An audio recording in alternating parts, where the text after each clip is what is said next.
But let's begin with the news before we also take a look at what is on the dailies this morning. My name is Zainab Ismail, of course, and you can engage us on this conversation later when I introduce my panel to interrogate and dissect some of the politics and political developments in the country in a short while. The hashtag to use, as always, is MLiveMTV, at Zainab Ismail at MTV, at AMLive as well. Well, at least 4 people were killed yesterday morning in an accident involving 4 vehicles that occurred at Kosache area along the Eldoret-Webuye Highway. 22 patients are currently receiving medication at the Moi Teaching and Referral Hospital, 4 of them in critical condition. Gabriel Kadaka has that report. The first incident occurred when a Nissan Matatu heading to Malaba rammed into a slow-moving trailer, instantly killing 2 passengers. Tulisikia mlio hapa barabarani ambapo magari zilikongana na kuna lori ambayo ilikongwa na Nissan kupitia nyuma, na Nissan nyingine ambayo ilikuwa inafuata hiyo Nissan nyingine ikasimama pale na wakatoka wakitaka kuokoa ile watu wameumia kwa ile Nissan ilikonga lori. And in a sad turn of events, that act of kindness by the Matatu driver, who had parked a few meters from the accident scene in an attempt to rescue the accident victims, led to the death of 2 of his passengers when another trailer rammed into that Nissan Matatu. Na driver hiyo gari alifaulu kushuka na akaenda kuokoa, yeye alipona. Sasa wale abiria wengine wenye walishuka waliponea hata hawa. Fika hapa tukapata gari imegonga ingine kutoka nyuma. Then driver kusimama ili aweze kusaidia kufungua mlango ndio wale waathiriwa waweze kutoka. Kwa hiyo harakati sasa ndio hii gari ikakuja ikatugonga. So majirani tunashukuru wao sababu walikuja kutusaidia kufungua mlango, kubomoa na shoka ili ndio weze tusaidike.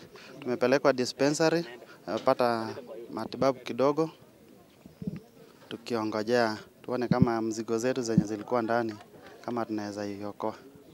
According to Moi Teaching and Referral Hospital CEO Dr. Wilson Arwasa, 22 passengers are out of danger, whereas 4 are in critical condition.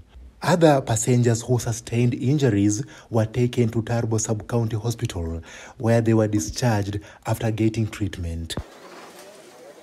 Locals have expressed concern over the increasing number of accidents along the stretch, blaming it on the design of the highway. Hii area igawanishwe mara mbili kama vile Salga iligawanishwa. Hii area iko na accidents mingi sana. Tunataka hii area hata sisi tupate partition. Kama kuna uwezekano ya kuweka bumps hapa isaidie, ama jinsi gani wanaweza saidia kupunguza ajali katika hii eneo, waweze kusaidia wenye nchi wa hapa. While confirming the incident on phone, Uasin Gishu County Commander Ayub Gitonga called on drivers to be more cautious while driving along the stretch.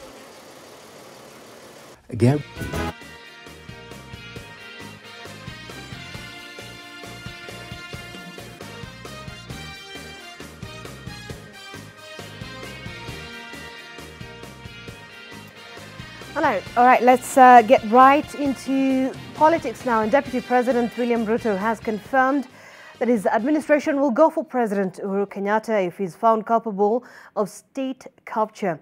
He may have said that they will protect him in retirement, but they've accused him of sanitizing graft and state capture, as the DP accuses unnamed people around the president of what he called weaponizing the war on graft for selfish ends. The DP is also seemingly reviving the Hustlers versus Dynasties talk, now calling on the electorate to reject any advances that are driven by either President Uhuru Kenyatta or Raila Odinga. And TV's senior political affairs reporter Kennedy Mureithi has more. The political tiff between President Uhuru Kenyatta and his deputy William Ruto now seems to be escalating by the day, as it is now turning out that DP Ruto and his Kenya Kwanza team may very well be planning to build a case against the head of state after he leaves office if they win the August elections. In a series of punches thrown by the DP and his entourage towards the outgoing head of state and his family, they hinted at the possibility of investigating Uhuru and others accused of state capture. Niwaambie watu wa Kuzimia, nyinyi mko na wasiwasi kubwa kwa sababu tumesema mambo ya state capture. I want to tell you, my friends, if you are genuine about the fight against corruption, those who are engaged in corruption wanakunywa maziwa yetu. Lakini wale wanafanya state capture wameiba ng'ombe yetu na wanatuuzia maziwa yetu. Nimeona kuna watu wengine wameanza kusema ati sisi tumesema tutastaki Uhuru Kenyatta. Unless they are telling us Uhuru Kenyatta has executed state capture, then they are on a wrong path, because we believe Uhuru Kenyatta as our leader has done well, except that for the last few years of his administration, a few people have captured the state and misused his name to destroy the economy of our country. Miaka minne, you have not had a single cabinet meeting until this year, when you went to sanitize all the state capture things that you have led under this government. The messaging on corruption and prosecution being viewed as a clapback at his competitors, who have accused him of having no clear plan to fight corruption. We are going to deal with conflict of interest, and we are going to deal with corruption because we want fairness and we don't want a few people to enrich themselves. We want a country that belongs to 40 million Kenyans and a country where nobody is left behind. To the country's second in command, his plan to tackle corruption is clear. Nyinyi vita yenu ya ufisadi ni vita kati yenu na wale mnashindana na wao. Sisi tumesema vita yetu ya ufisadi ni tumeweka katika vitengo ambazo zinahusika na vita ya ufisadi. Vita yetu sio vita na wale tunashindana na wao. Consequently, the Kenya Kwanza team wants President Kenyatta to keep off their manifesto. Nataka nimwambie rafiki yangu rais, usikuwe na wasiwasi na ile manifesto nimelaunch. Don't worry, my friend. I will make sure this country goes forward. You know the capacity I have. We have rolled out a manifesto that we know is annoying you, because you know it is a manifesto that is implementable. Wale wengine manifesto yao ni maneno ya kufurusha wana bodaboda na wana motuba na wale wana biashara wa chini. When Uhuru Kenyatta needed men to vote for him and women to vote for him, the characters who are pretending they are defending him now, they were nowhere. Nyinyi ndio mulikuwa mnataka Uhuru Kenyatta apelekwe Hague. This mountain inafikanga pale, imebaki wiki 5. Tunaamua kura zote hatugawi. Na saa hii mlima imeongea, imeamua kura yote ni ya William Samoei. The hunt for the Mount Kenya vote is on, with Deputy President William Ruto and his Kenya Kwanza team now moves to consolidate the Mount Kenya vote in efforts to reverse any gains that may have been made by their competitors in the Azimio One Kenya team, insisting that the Mount Kenya vote is Ruto's bedroom. Kennedy Moreithi, NTV in Lare, Meru County. All right, and details emerging from a meeting between Deputy President William Ruto and the Agikuyu elders on how he allegedly almost slapped President Uhuru Kenyatta when the president nearly threw in the towel when the Supreme Court nullified the elections, have formed a new offensive by the Azimio la Umoja Brigade, who have said that Ruto is unfit to be the president of Kenya, calling him temperamental and power-hungry. Raila Odinga has also dismissed Ruto's presidential bid, accusing him of alleged corruption in Kibaki's government. NTV's Melita Ole Tenges reports from Homa Bay.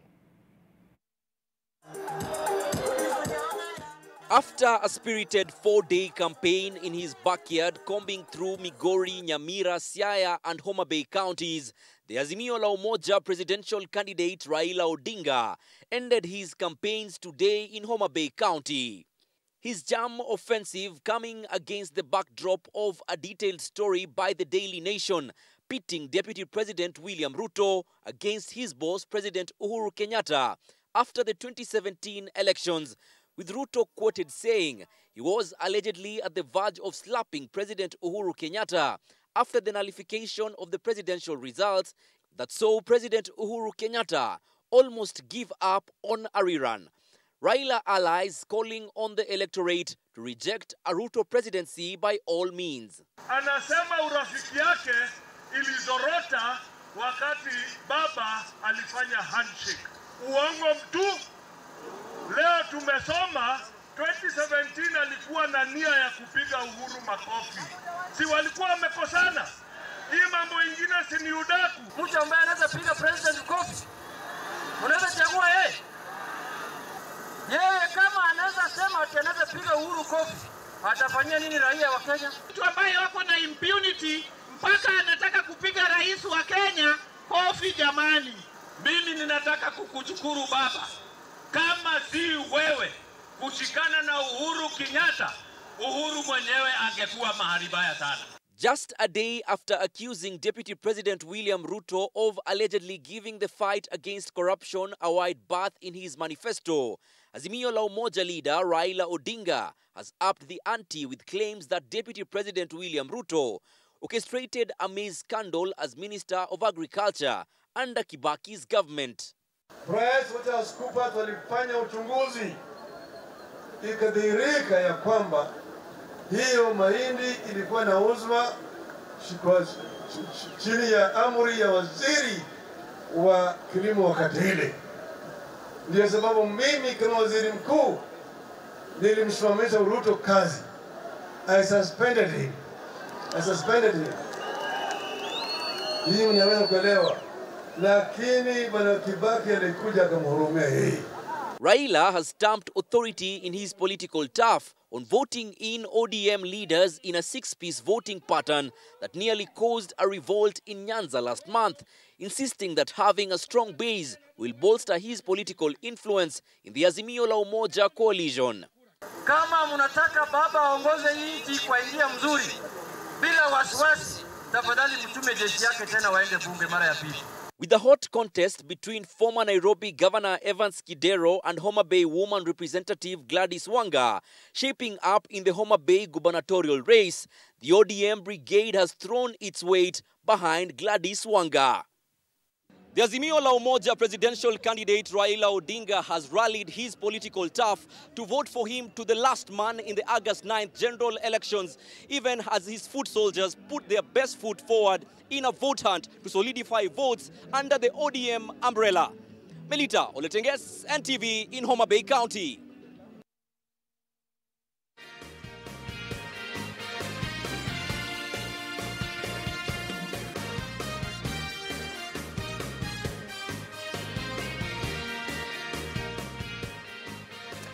All right, thanks, Melita, for that. Let's now take a quick look at what we will be looking at in today's news diary. And the Azimio One Kenya Coalition presidential flag bearer Raila Odinga is set to hold a campaign tour of Nairobi County. And his running mate Martha Karua is also set to campaign in Narok and Nakuru counties. Deputy President William Ruto is also expected to lead the Kenya Kwanza campaigns in Meru County. And President Uhuru Kenyatta is set to launch the Nairobi International Financial Center. So those are some of the stories we will be following up on today in our news diary. So let's quickly now take a look at what is on the dailies. And of course, we'll be getting that in a moment.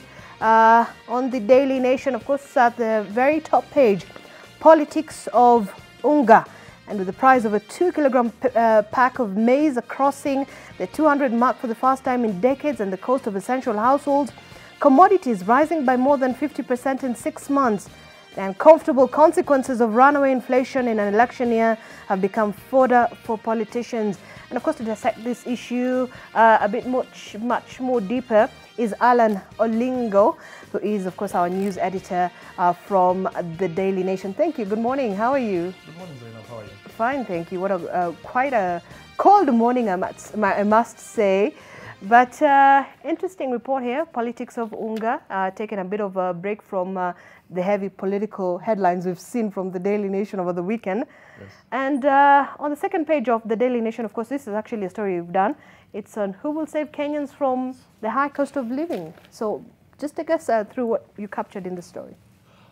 Basically, what we went out to do is try to resonate with what's happening in the country. We've done a very beautiful special package, 5 pages, just looking at a nation on edge and trying to understand the cost of living. Right. What is really happening out here, how Kenyans are struggling to put food on the table, the factors that have pushed this, and what the political manifestations of COVID, right, and basically what that portends for the economy in the second half. Then we've gone back and looked at what the economists, what central bank, what treasury, and also what World Bank is saying. Right. And Zainab, things do not look good for the second half of this year that we started on July 1st. Tough times. I can see the numbers here. 7.9%. That's the inflation in June this year on the rising food prices. 7.5%.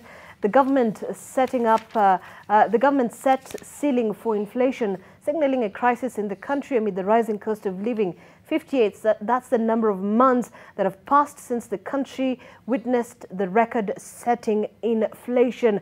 And it still continues. Prices rising by over 50% from January. Items that are now costing 914 shillings 6 months ago, now up to 1,372, representing a 50% increase. So who will save the country? Who will save Kenyans? And still on the Daily Nation, poor taxes, imports, COVID war, what's making prices rise? I think that's what Alan has talked about. Thousands face hunger amid the biting drought. In fact, the WFP has warned that hunger in northern Kenya could worsen, with eight arid counties said to be in a dire situation. Maybe just tell us, I mean, look, we have about 3 million people reporting to have been facing hunger in February and March. Isn't this an emergency situation? Yes, it is. The rains have failed, and I don't know why, but almost every election cycle, we remember in 2017 in May, we were facing also a biting drought. And similar counties like Kipia, Nyeri, Tana River, Marsabit are now in dire need of food. We've seen Kilifi and Kwale already seeking help, and it doesn't really look good. It doesn't look good as per. So I mean, you have the cost of living, and then you're compounded by the drought situation in the country. Yes, and the failed rains, especially on the grain basket. We've seen Rift Valley. It's a reason for the maize shortage because the rains failed. So the harvest wasn't really that good. Yeah. All right. So next story here, still on the Daily Nation. COVID rise can only make things worse, and talks about experts have attributed the ongoing surge of COVID-19 infections to waning immunity from the previous vaccination, community transmission of new cases, and disregard of public health measures. In fact, last month had the highest number of cases since the onset of the 6th wave at the tail end of May. So this is another worry that Kenyans should be concerned about. I mean, COVID-19 infections, we're seeing a rise in that, but still, you know, with the politics quite heavy in everyone's mind, there isn't a lot of attention being paid on this COVID issue. Definitely, yes. We've seen the ministry come in strongly last month, reintroducing some of the measures, mask mandates in public places. But one of the worrying things for us, especially when we talk to the health editors and the desk, is the low vaccination rates. You know, it's like sort of Kenyans walked away from this. Guys who were supposed to go back for their booster shots, guys who were supposed to do their second doses, most of them did not show up. We are not seeing new vaccination numbers rising. And yet the infections, we've just come through a serious flu outbreak that was also compounded with an increase in the COVID infection. So we can potentially see trouble coming now that we are into the electioneering period. I mean, and crowding, you have the campaigns and all that, yes. Yeah, all right, huge masses of people. Well, in figures, a quick one, 18%, that's the rise in global COVID-19 infections over the week to June 26th, and 15.4% Kenyans' positivity rate in June, which was at, as a result of 559 new positive cases after testing 3,600 people. So that's the COVID-19 situation in the country. And away from that, still on the Daily Nation, of course, time for politics. And inside Raila-Ruto grand plans to arrest the rising cost of living. It is the agenda set by the Daily Nation, of course, on the newspaper today. Their policy documents have some points of convergence on how to revive the agricultural sector. And, you know, there's been a lot of questions on, you know, yes, all this, the document looks quite good, according to the policymakers, economists, but still the issue of where are we getting this money from? I think no one is really tackling that quite well. I mean, when it comes to manifestos... Oh, what did you read from both of their manifestos, actually? When you look at the plans they have on manifestos, I think the biggest thing I pick from both gentlemen is just doing budgetary adjustments. Right. Probably the economic teams and think tanks behind this have told them on how to work around budgetary adjustments. But we're also looking at two gentlemen who are seeking to do budgetary adjustments on an economy that is on edge, sort of to speak. A bit radical, we might say. Yes, because when you look at the way we are now working, we have a lot of subsidies. Look at fuel. Right. We are not even sure next month we'll be able to sustain it because the coffers are almost off. When you look at agriculture, we've just done zero rating on some of these imports and all that, and we don't know how sustainable that will be. And come August, as the World Bank predicts for the economy, and not just Kenya, but sub-Saharan Africa and also the continent, this budgetary adjustment really needs to, you know, offer that clarity from both the Raila team and the Ruto team on how they'll manage to sort this within their first 100 days, as everyone in politics always tries to put it. Right, and I think this will certainly be setting up the agenda for our conversation with my panelists. Of course, you have the pointers there, what Raila has pledged, and also here what Ruto has pledged and what they wish to do for Kenyans in terms of reducing the rising cost of living in the country, which has become quite a pain. And Havi Mudavadi, indecisive, has no political spine. Bare knuckle attack. Of course, he claims that ANC leader is very slow. Very interesting report here. But let's just move on quickly. All right, maybe this is the story we'll take at the Daily Nation. The unending battle between President Uhuru Kenyatta and Deputy President William Ruto still on the same page. The DP tells of President of a criticism of the Hustler Manifesto. What did you make of, you know, the President's, remarks over the weekend, and of course, the resultant response from the Kenya Kwanza team? I mean, I don't want to, again, like I said, I don't want to play the political analyst here, but right. it's an interesting take because you find these two gentlemen, one wants to own the successes, but disown the failures of the same government they're serving. On the other hand, the president does not feel comfortable with his deputy trying to, you know, disown these successes and using, disown the failures and using, these failures as a platform to try and propel himself to presidency. So it's egoistic fight, yes, between two gentlemen who are once friends, but I mean, it's politics. People differ. All right. Well, still on the Daily Nation, just quickly, Sonko will be on the ballot in August, says Kalonzo, and of course that's on a Wiper ticket.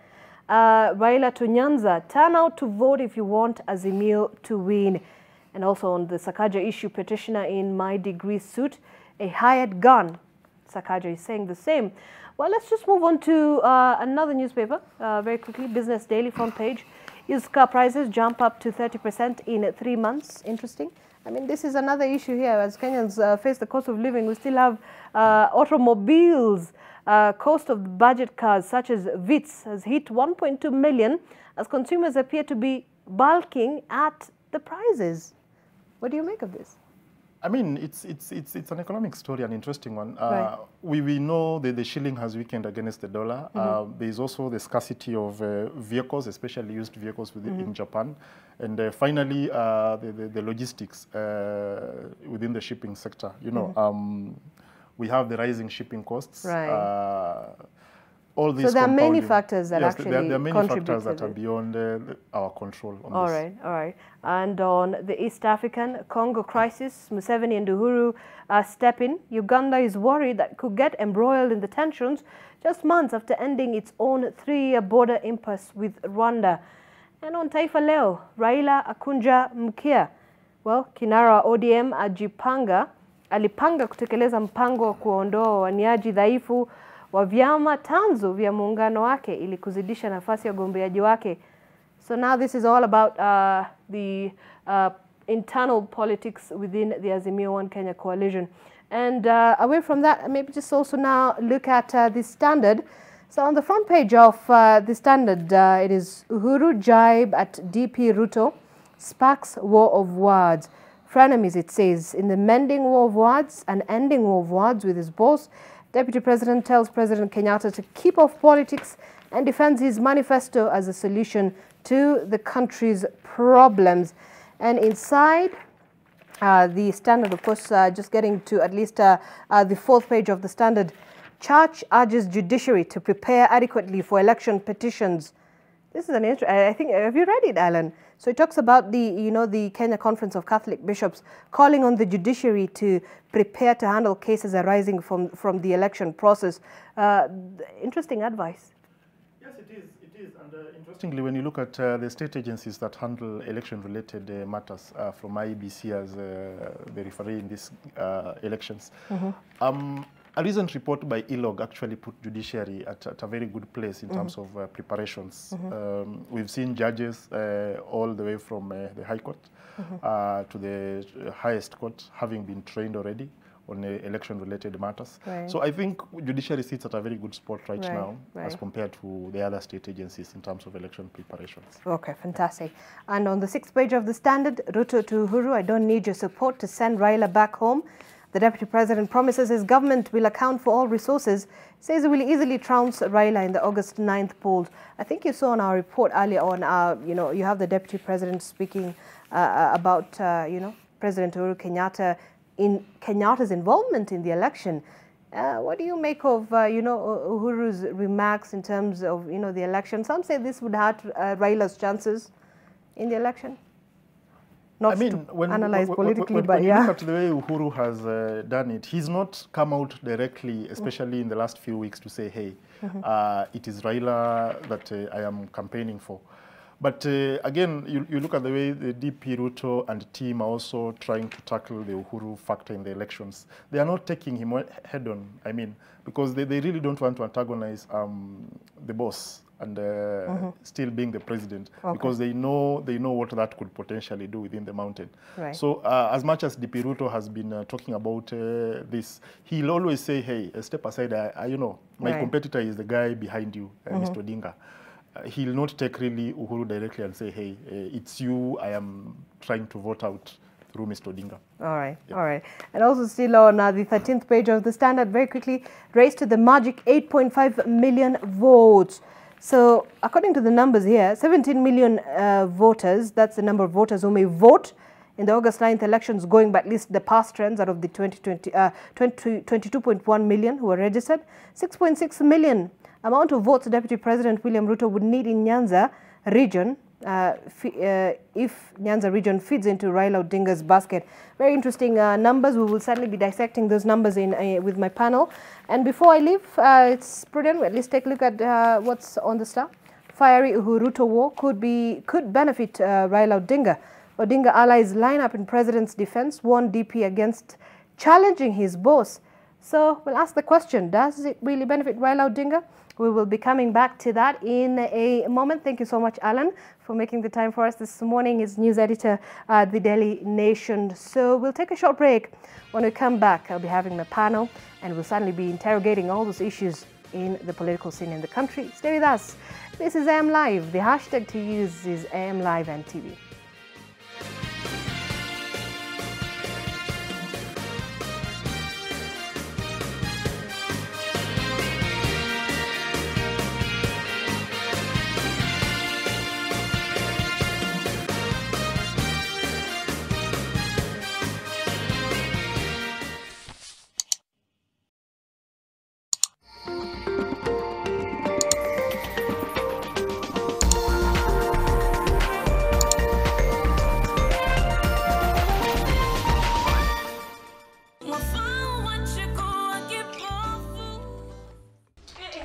msichana wewe.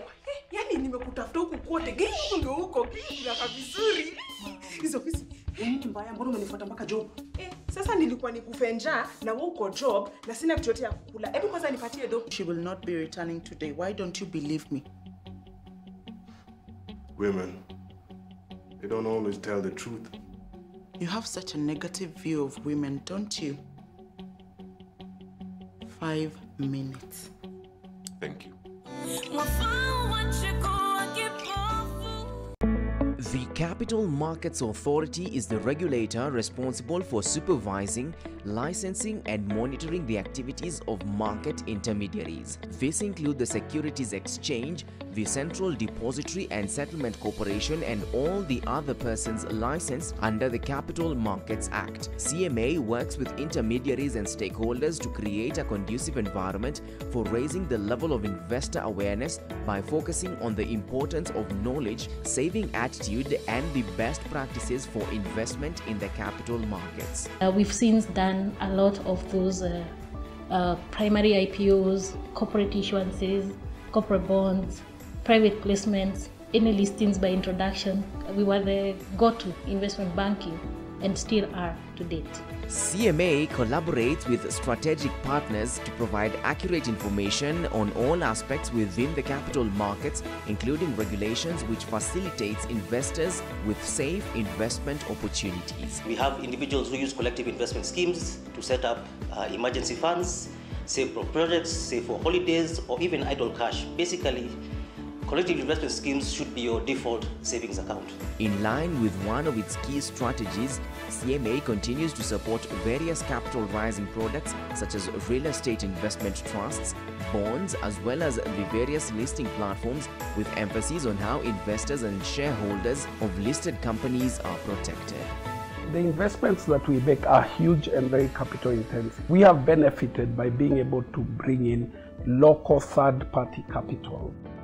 We would start by issuing a bond, as it's a much more straightforward product to issue within the capital market. Every Monday to Thursday at 8:50 p.m.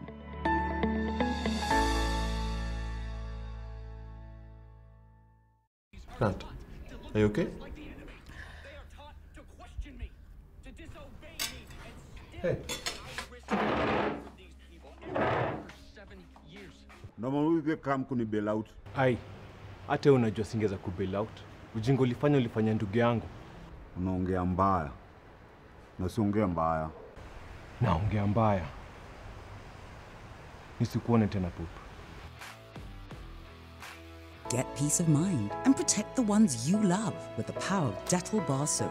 It cleans and protects from up to 100 illness-causing germs. So no matter what type of mum you are, trust Dettol.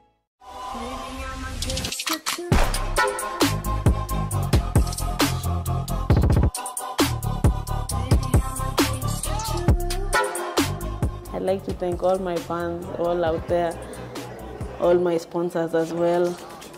Thank you for supporting me. Thank you for cheering me on. All the ladies out there who see me, come and drive one day. I need other ladies to compete with.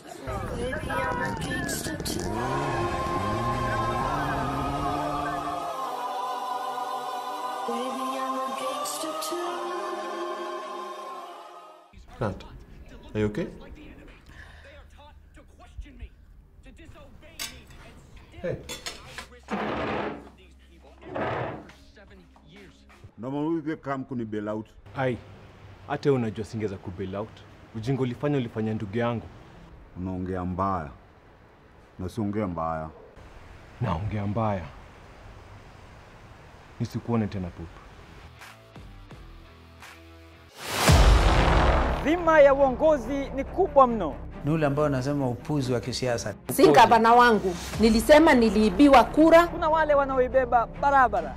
Nani angefikiri kwamba Uhuru wangeungana na Ruto? Kuna watu huko mabroka huko nje makateli. Lakini kuna wale ambao mzigo kwa hakika unawalemea kabisa. Huyu ni mtu wa mtatu. Oh, Kenya waulize maswali mengine. Kila siku ya Jumatatu jioni tunawaweka kigodani viongozi wako. Hapo tuko tofauti. Hapo tuko tofauti. Jipe kati ya alama 10. Swali hili ni swali la utata sana. Watu wanaanguka kwa sababu ya maswali. Na mwisho wa kuisha basi Lengo na shabaha ni kuhakikisha tunashajiisha uwazi na uwajibikaji katika safu zote za uongozi humu nchini.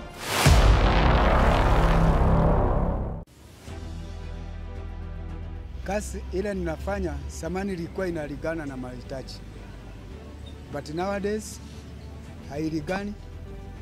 Haingine nilikuwa natapata kama kwa mfano kama 300, siku hizi napata 200.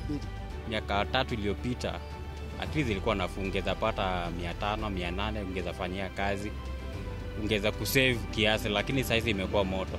Imekuwa ngumu. Unasoma and we are paying so much money for school and yet hatupati job. So the next government must be a serious government. We don't want a government that is just talking around. Kusoma nimesoma, yes, lakini kupata kazi imekuwa ngumu sana.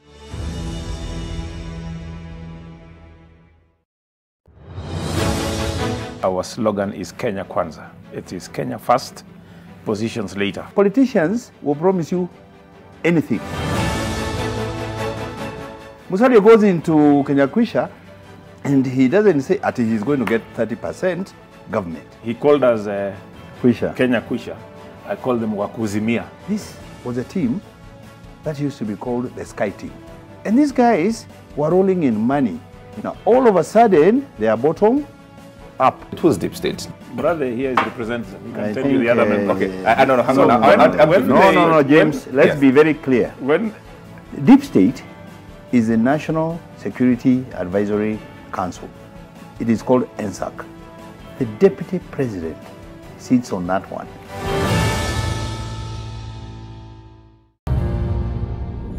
It never went through my mind that you were in love with Mariano.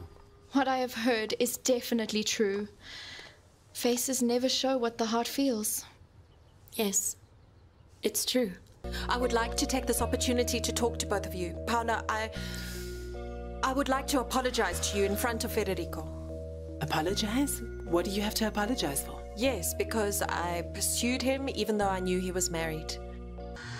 We have to accept that Mariano has died. Over 15 million members are transforming Africa.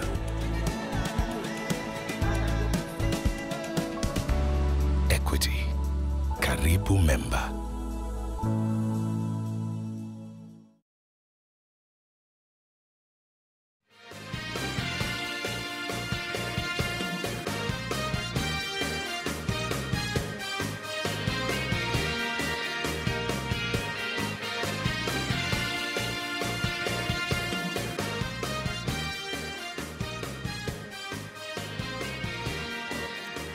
All right, thanks for staying with us. This is AM Live on NTV as we now delve much deeper into the political developments and especially the heavy political weekend that was. The weather was suddenly cold, but the politics have just been warming up the country. And of course, this week, the Kenya Kwanza team launched their manifesto. Also, Roots Party leader, Professor George Wajakoya, also presented his manifesto to Kenyans. Well, to dissect some of these issues and, of course, that particular audio clip which we'll be playing in just a moment. Joining me in the studio, our panelists this morning, Suleiman Bashir on my far left, advocate, political analyst. Thank you so much for joining us. We also do have Professor Gitile Naituli, political and governance expert. Good morning. Thanks, Prof, for joining us. John Ochoti, the KANU senatorial aspirant here in Nairobi County. Thank you so much for joining us. Good morning. And Dennis Ndubi, the policy and governance expert. Well, good morning, Dennis. Good morning. Not a new face. And we also do expect Gabriel Mudhuma, our political analyst, to also join us in a moment. And we'll look at some of those developments. So I guess we'll begin with that particular report. And of course, the accusations against the deputy president allegedly being too temperamental to lead the country came from a leaked audio file where the deputy president is heard allegedly disclosing to others that he was on the verge of slapping President Uhuru Kenyatta. You saw that on the Sunday Nation. So what was it all about? Let's just listen into that audio clip. We'll get into the conversation. Baada ya 2017 mimi nataka niwaambie, najua tulienda kufanya uchaguzi, tukashinda. Huyu mtu akaenda pale, akakoroga, ikasemekana turudie uchaguzi. Si ndio? Watu wengi, sijui ni kwa sababu gani, watu wengi walikuwa nafikiri sasa ikisemekana turudie uchaguzi, ati tutawachana na Uhuru. Sijui kwa sababu gani watu walikuwa naamini hivyo. Lakini mimi nilitoka hapa kwa ofisi, na nilikuwa nimemwambia Uhuru, hii chunga hapo iko Kiingereza. Akaniambia hapana, nimechunga kabisa, kila kitu iko sawa. Kulikuwa na mtu mwingine anaitwa Nje, sijui nani. Mwisho mlango kumbe ilikuwa wazi, wengine wakaingia ndani wakaharibu. Si ndio? Mimi nikatoka hapa, nikafika State House. Kufika State House nikakuta rafiki yangu wako hapo. Sitaki kusema alikuwa anafanya nini, kwa sababu sisi ni wazee.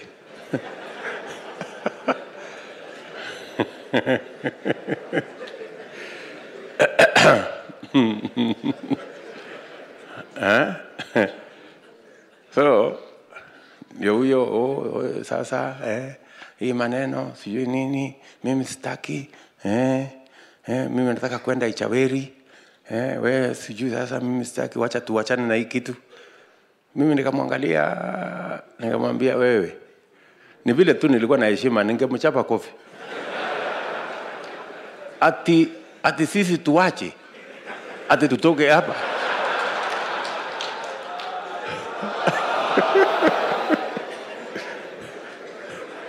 Hapana. Na ni kura tumeshinda. Kwani alikuwa ametushinda wapi? Tumeshinda wabunge, tumeshinda magavana, tumeshinda senators wengi, tumefanya hiyo kazi yote. Ukora tu ameenda kufanya hapo kidogo. So nikamwambia awache mchezo. Hapo hapo nikampeleka hapo Bama, tukaenda kula nyama. Akapona kidogo namna hii.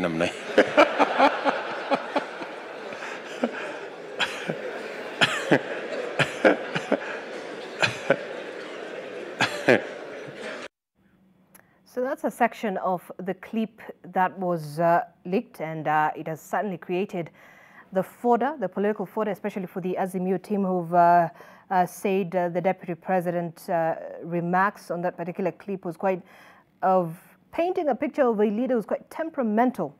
I'd like to start with Suleiman. What do you make of that particular audio clip, and what the Azimio One Kenya coalition affiliated politicians seeing this as Deputy President William Ruto being disrespectful to his boss? I do not think actually that that the Deputy President has in any way given indicators that he was being disrespectful to the President or anything. I think rather what he was trying to show is that he has stood with the President when he needed him most. The kind of statement when he's talking about Ngempiga coffee and all that is not in any way a proof or a pointer to being temperamental. All that the Deputy President is trying to show is that I have indeed stood with the President at all times, both in the hard times and also at the moment that he was about to be, he was about to despair, as he says, that the President was about to just throw in the towel and say, I'm done with this thing. Mm-hmm. So I think on the other part... I think it's that particular point where he says, I would have slapped the... You know. Yes, you know, there's because that's what we've had in the campaign trail over the weekend. There's a way, whenever you're having a conversation with the people and you want to endear yourself to the people, to prove a point that you have indeed stood with the President when he needed you most. I don't think that that in the literal sense of it, that the Deputy President was going to slap the President. You can imagine the pressure that comes with a cancellation or an annulment of a presidential election. It's not something small. You know, the people of Kenya have elected you. You are about to be sworn into office. Someone has petitioned you before the Supreme Court, and the Supreme Court annuls your election. I think, look at that particular climate. Look at that atmosphere. It's not something that we can easily wish away. The pressure was mounting, and all that the DP is trying to show is that he has stood with the President when he needed his support the most. Right. For me, it is not a big deal, only that the Azimio side is trying to take advantage of something that has come out as a by the way. All right, Prof, what do you make of it? First, are we reading too much into the whole situation? I think you are. And first of all, there's an indicator of a failing state. First, there is what is called Official Secrets Act. A conversation like that is supposed to be carelessly released. I want to assume that what the Deputy President and his president discuss is always supposed to be a private matter. That ought to fall under the Official Secrets Act. So releasing this, if Ruto trusted those people enough to tell them the discussion they were having with the president, releasing it is a mistake. I don't think this conversation should have been released. But having said that, I want to agree with my friend here that when you listen to Ruto and the way he's presenting that, you know that this is somebody who is loyal to his boss, who was trying to assist, who are trying to say, no, no, no. You see, when you go to the battlefront, and the general is weak, okay? The lieutenant to the general holds the general strong and says, no, you see, the force is overwhelming on the other side. But you tell the general, no, we are winning this one, because you are trying to avoid a surrender. And this, in my opinion, this is what Ruto was trying to indicate. So this is a small talk that should have no gravitas in this difficult election where people need to discuss matters that either will sink this country or save it. So when you go and pick on something like this, it says that you have run out of good ideas to settle your agenda. Let's get John's, just to correct the prof. Yes. I think this was a political statement. It doesn't in any way feature the contents or the objectives of the Official Secrets Act. In politics, you can disclose whatever you think will play to your advantage. So that's a fair playing field. It is. I don't see it as a big deal. It doesn't feature as an item in the Official Secrets Act. All right. John. To also comment on the Official Secrets Act, Prof, I don't think it also falls under that category, because even the deputy president himself is the one who is hard telling another group of people. Yeah. So if there was such a discussion and there has to be a secret, then it should have been the deputy president who should have guarded that. That is my point. He should not have done it. My point is it was wrong for the deputy president. Then I agree with you. To discuss issues that were discussed with the president. Yes, a matter that he discussed with the president, to discuss with another body outside the two of them. That was a breach, if you ask me. Right. And you can count it as a national security threat. We don't want to know which secret these fellows discuss alone. So bringing that out was not a very brilliant thing. All right. Yeah, you were saying. And I also want to look at it from a different angle. Let me bring in the angle of the president himself. How does he come out? Assume everything which is said in the audio is true. It shows the president is a person who does not want to bring the country into chaos. So you're saying this sort of disparaged the president's image? Yeah, disparages his image, but his mere intent to stop running, I mean, going for a rerun, it might have indicated a statesman who does not want to plunge the country into chaos, to give the country an opportunity to move on without him. I mean, that's a plus to the president. It doesn't make him weak. I think conversely, I'm not sure that's a plus, because when he repeat election already been on that, he was obligated to take part in it. Just like when Raila boycotted that election, that was a national security threat also, because you cannot go to court, argue your case, the court agrees with you, and then you go out there and say that. Isn't it his constitutional right? Yes. To you cannot force him to run. It is, but I think conversely, the statement has pictured the president as a weak character, as somebody who could just throw in the towel, as someone who could not keep on fighting. I think it tries to portray the weakness of the president, and it tries to show the deputy president as the pillar that has given him the strength to stand that test of time. I want to disagree very strongly before you move on. Yes, before you move on. Yeah. The focus on the president being weak is a very bad argument. In fact, he should be given the opportunity to decide on what to do, given such a scenario. And again, maybe if I throw a span in the works, was the president aware that he did not stand a good chance of winning? Yeah, that's a question I want him to answer. Dennis. As he speaks. No, I won't answer that. Let's get your reaction to the whole issue that has created quite a debate. I don't think there's any debate to this. I usually, I don't like accentuating gossip, especially if it comes from Jeanette. It means that it has come from a lowly place. The truth is that I think we are putting steroids into metaphors. When we say that you're as hot as hell or as thin as a rake, we are not saying that you're a rake, or we are not saying that you're hell. Any person who has gone to school properly knows what a metaphor is. And that's the reason why some of these things being perpetuated by the likes of Jeanette, then they plunge us into conversations that are not really anything worthy to place and to take a nation through, especially a nation that is struggling with the cost of living. It's completely unnecessary. What Uhuru say to Ruto, what Ruto say to Uhuru. You know, first of all, these were two men who are contesting together. There's much that happened.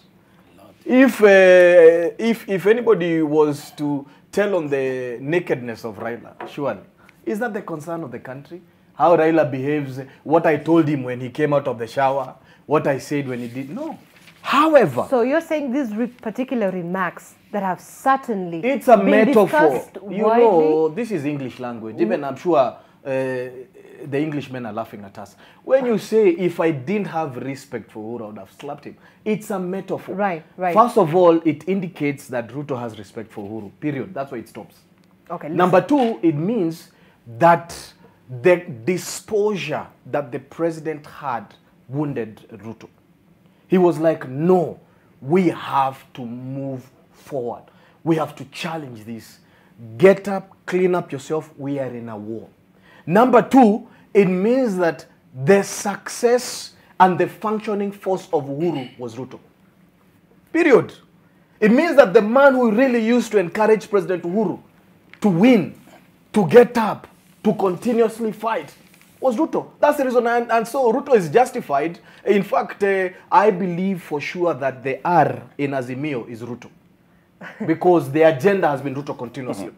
Now what they have done is that they have qualified the remarks of Ruto that he says, look, don't blame me for things failing now, because when I was with you, things used to work. So you're saying all these things does not have any political impact? What political in impact? the election? How has it, I don't know, I don't remember any voter who has been encouraged or challenged by this nonsense, unfortunately, let me call it like that. But the truth is, Ruto has always qualified by the fact that, look, when I was with Uhuru, things worked. When I wasn't with him, things haven't worked at the end of the day. The cost of living has escalated. We are in a deeper state capture. We are in greater corruption. That statement alone demonstrates that the working force behind Uhuru has always been Ruto. Thank you so much, Jeanette, for helping His Excellency William Samoei Ruto win this election further. We'll obviously be getting Jeanette to come and suddenly What also... do you mean win it further? Yeah, I mean, maybe by an extra 15%. Because you've qualified what the man has been saying. Okay. If really this is the man that got Uhuru to get up and win the repeat election, you know, so you have added more energy and more vigor to him. And when you looked at Siaya, Azimio never discuss their economics. They never discuss anything that they're doing. Day and night, Ruto this, Ruto that. You know, now they're even digging into conversations that Ruto said in 2013 and all that. All right, look, So, look, apart from that issue, there was also the issue of, you know, state capture, war on corruption, and also sort of digging into each other's manifestos. I don't know if we have that particular clip. Maybe we can play that as we continue. Na ndio mimi nasikitika hapo nikiona wengine ngwe mtu amekuwa huko amepewa kazi, badala ya kazi ni mdomo. Alafu sasa mimi tutafanya na kwa nini hukufanya wakati ulikuwa huko? Watu wawache upuzi. Kama wewe kila saa kazi yako ni kuangalia rearview mirror, huna chochote ambacho unaweza kuambia mtu ambapo pahali unataka kwenda. Kila saa ni kuangalia ule alifanya, ule alichukua bibi yangu, ule sijui alifanya nini, ule alifanya nini. Kama alichukua bibi yako, si utafute mwingine. When you needed a friend to stand with you, my friend, I stood with you. Kitendawili never stood with you. Mother Karua never stood with you. All I am asking, I am not asking for you to support me. I am asking you to give me space so that I can deal with Kitendawili and the other projects. Huyu Munya miaka 3 amekuja amebadilisha mambo huko katika agriculture amebadilisha. Hawa walikuwa huko miaka 8 walifanya nini? Wewe uliniambia ya kwamba unataka kufanya kazi na wengine. Kama wengine wameshindwa, sasa unalilaumu nini? All right, so accusations and counter-accusations, and we'll get into that. Madhenge from Mombasa is making a call on M Live. Madhenge, good morning. What's your contribution this morning?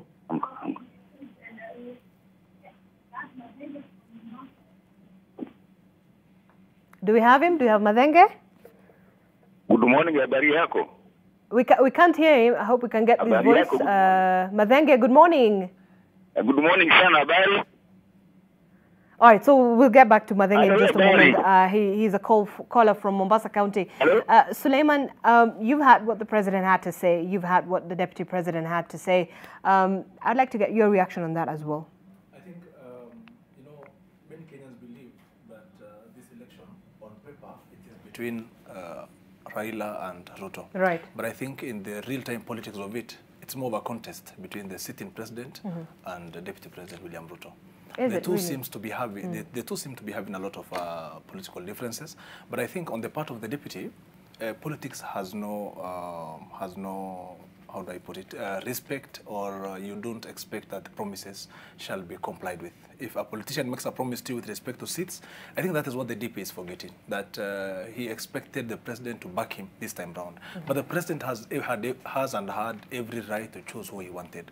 That is why it is becoming a war of words between the two, and the deputy is insisting, get out of my way. I'll be able to deal with Raila, and I'll be able to beat him on the ballot. And I think, unfortunately, that is what I also believe in, that the president is really helping Raila in a way. You know, Ruto thinks that by 10 a.m. in the morning, he will be done with the former prime minister politically, if the two of them go head to head.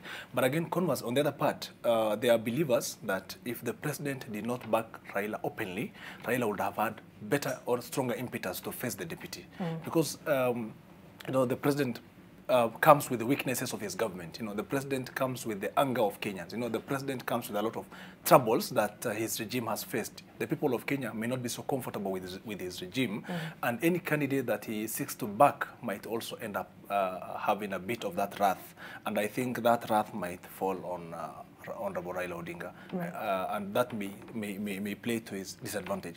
But again, on the other part, the reason as to why we see him responding strongly to the president, telling the president that when I was with you, I supported you, or I helped you with the run of the economics of our country. But I think, to be honest, if we look at the elections between 2013 and 2018, when the two are working together, and 2019 to date, I think the president has done better right now without the deputy president. You know, the country actually suffered the worst economy when the deputy president was with the president. Look at our economies between 2013 and 2018. The debt issue, bad. Kenya actually acquired a lot of debt at the time, you know, and the debt thing was piling up. The cost of living was still skyrocketing. The cost of unga was still going up. Palm prices were still going up. And the DP still at that time was working with the president. So that's why the president is saying, I gave you an opportunity to work with me. We did not do anything. Now, between post the handshake, that is post March 2018 to date, we have seen some development in terms of the infrastructure. The cost of living has still gone up. We have seen some good roads, a few amenities here and there, and that political willingness to maybe change the economies of scale of our country, in as much as that has not been attained. The tranquility and the peace that has come with it, those are the things that the president is now boasting about. The president could not boast of a single thing between 2013 and 2018. He has a little to talk about post the handshake, and I think that is why he's a bit bitter with the deputy in saying that you had a moment to deliver to the people of Kenya, and you did not. But the president does not have the right to equally, but the DP has his right again to try his luck with the people of Kenya, and it's the people of Kenya who will do the final determination. All right, Prof. You know, it's very nice listening to my colleague here, my fellow panelist here. The deputy president senses that, he's a very brilliant man. He senses that it's easier for him to campaign against the president than against Raila Odinga. So cleverly, every time the president gives them the opportunity, they seize it. Because let me tell you, we can deny as much as we want. There is a lot of anger out there. The anger is against the Jubilee administration. Which at some point the deputy president was... Which successfully the deputy president has separated himself from. I think Ruto has to be one of the most luckiest Kenyans on this planet. Why would you say that? Because if there was never a handshake, okay, this election would be a coronation for Raila Odinga. But because of the handshake, Raila now has to compete with the deputy president who nobody would be talking about. Now, this is why I'm saying, if you look what was happening in 2018, the Jubilee administration was on the verge of collapse. I agree with them. But what happened? After the handshake, there was very painful tax regime which had to go through parliament. That tax would never have passed with Raila outside there. So Raila, in fact, went in to save the Jubilee and the administration. But let me just go to the other side, to the deputy president's claim of the state capture. I'm shocked that Azimio did not grab on that one and make it even their own slogan. Because that there is state capture in this country is no doubt. There is no doubt absolutely. What is state capture? State capture occurs when a government is made powerless. You understand? When there is a government and that government is powerless, then we say that state capture has occurred. How do we know this government has been powerless? If you remember, the president issued the executive order #1 of either 2018 or 2019, I'm not sure which one of those 2 years, where he mandated public organizations, when they issue tenders, to post on the government website, mandatory. You see, executive order amount to law. Okay? The people received those tenders, why they qualified, and those who lost, and why they lost, and who owned those companies. That executive order was ignored 100%. Okay? Now, there's not a single minister, to the best of my knowledge, cabinet secretary who lost his job, there's no principal secretary who lost his job, or there is no board of any company that has been dismissed because the president was ignored. Okay? The Kenyans rendered an organization called KEMSA. When Kenyans are dying, because there is no worse theft than stealing an hospital bed, stealing medicine. Just hold on to that thought, Prof, before we lose our caller. So he's been online for a very long time. Madenge, good morning. This is Madenge from Mombasa. What's your contribution on M Live this morning? Okay, mimi nilikuwa nazungumza kwa Kiswahili, nilikuwa nasema nashangaa sana hapo mtusikia ma-expert, ma-lawyer, lakini bado hiyo tatizo hawezi kutuambia ni ukweli unaendelea. Kama koti ilisema, na ni high court ya Kenya, na ni Supreme Court ya Kenya ilisema kama uchaguzi haukuwa ukweli na haki, na uchaguzi uende urudiwe, sioni kama kuna kitu ambapo kama mtu kama lawyer yuko hapo, baada ya 1980 sio kitu ya maana. Ruto lazima alikuwa lazimisha, Uhuru alitaka Kenya iheshimu koti na iheshimu sheria za Kenya. Aha. All right. Sasa hao wasije hapo kutudanganya, ni expert gani unatuonyesha expert lawyers? No. Madenge, thank you. All right. Thank you, Madenge, for your contribution from Mombasa. So that's one of our viewers and callers, and of course speaking holes in some of our contributions this morning, Prof. Yes, you can continue. So I'm explaining the state capture, why it exists, and why we don't address it now, we're in trouble. And that's why I'm shocked that Smio is actually ferreting that, because they should want that to be their clarion call.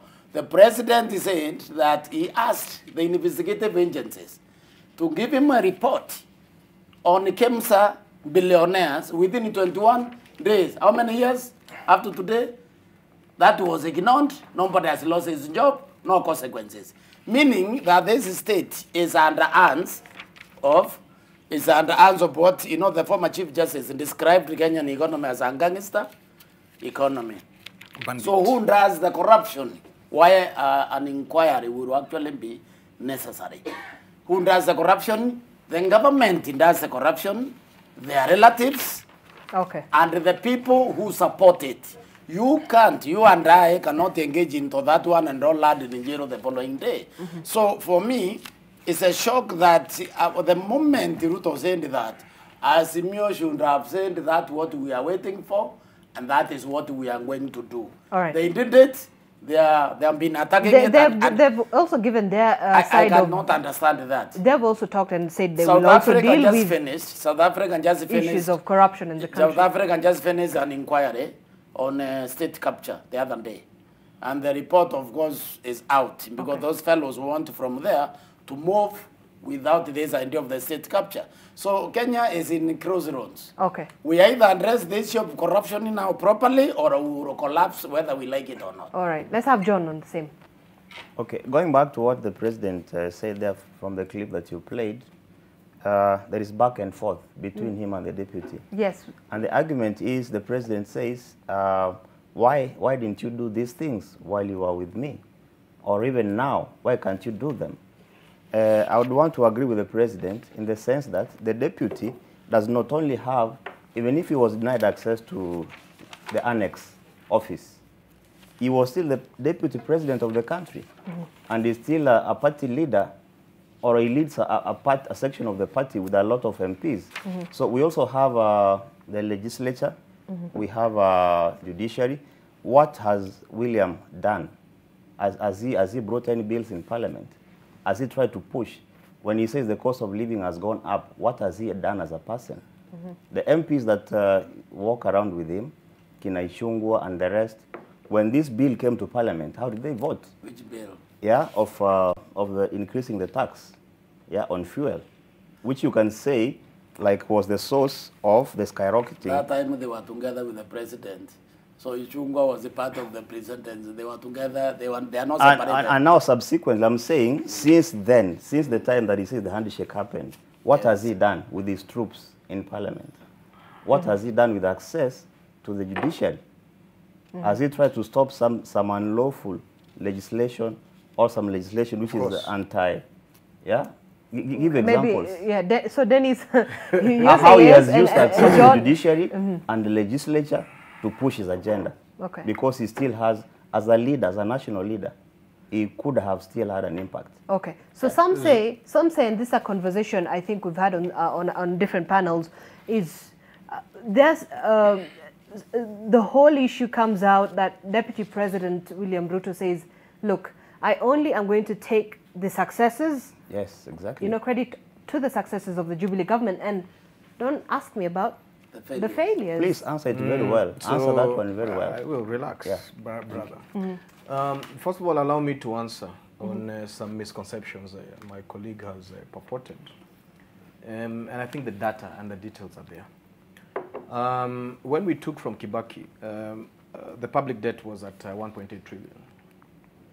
And so within the first Jubilee term, yes, there was an increase in terms of a concession to round about 45%.